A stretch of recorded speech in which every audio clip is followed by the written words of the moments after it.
Speaking of college basketball, Trey Schwab has an appropriate title with the Marquette basketball program.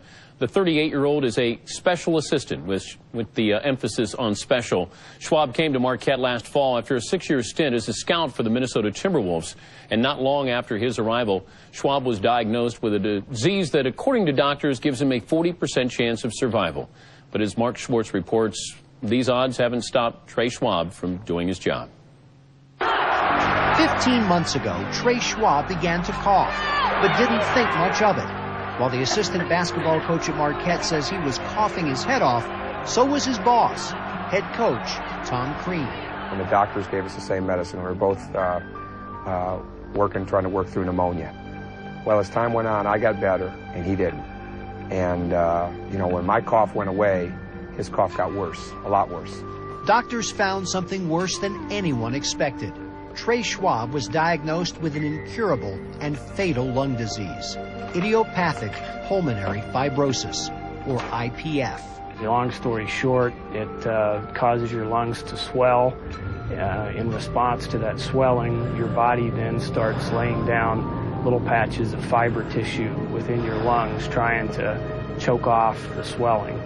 As the disease progresses, your lungs basically fill up with this fiber tissue to the point where you just can't breathe anymore at all. The process is irreversible, and once your lung tissue is damaged, there's really nothing you can do about it. You just have to live with that damage. IPF most often afflicts smokers and the elderly, but Trey Schwab has never smoked, and at age 37, his lungs are failing. We don't know what causes it, but it affects about 200,000 people in the United States. And actually, the prognosis is not good when one has this sort of condition.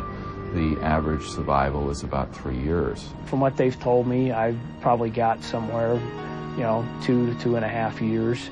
It was just before Christmas a year ago that Schwab got the devastating news. What were you thinking?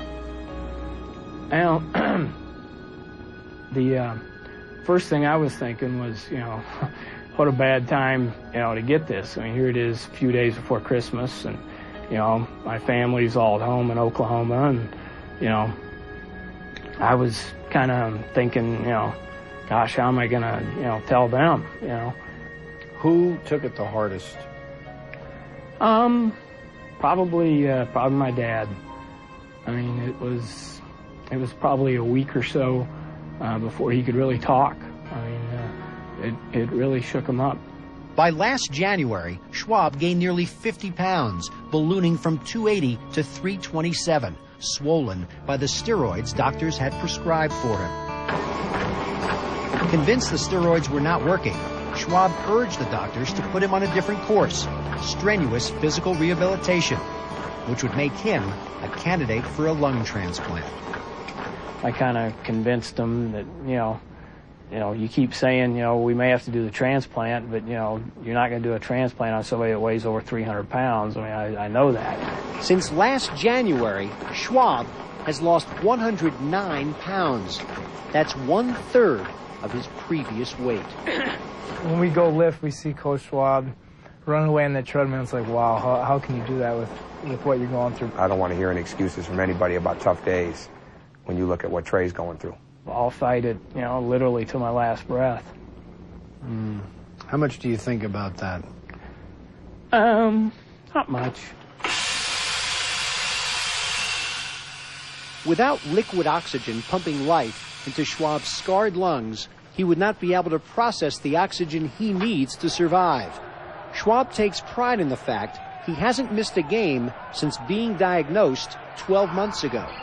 But while practice runs at a furious pace, Schwab observes, occasionally instructs, all the while needing help to draw his next breath.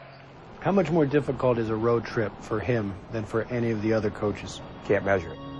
Can't measure it. First of all, oxygen, I had to get oxygen brought to him when we get to a city. And there's been some stressful times when that oxygen doesn't show up on time. He gets on that plane, he's got to wear he's always wearing his oxygen tank, and then he's got to use a thing to breathe well, and it's hard not to feel sorry for him. I mean, it's just terrible what he has to go through just to take a plane trip. Schwab has endured 6 surgeries. He's been treated with experimental drugs, and still, the disease has advanced. Just before Thanksgiving, during this meeting, his doctors informed him for the first time that a lung transplant is now his only hope for long-term survival. Pretty substantial disease in both lungs, and it's pretty ubiquitous everywhere. And it looks like it's well distributed from upper to lower lobes.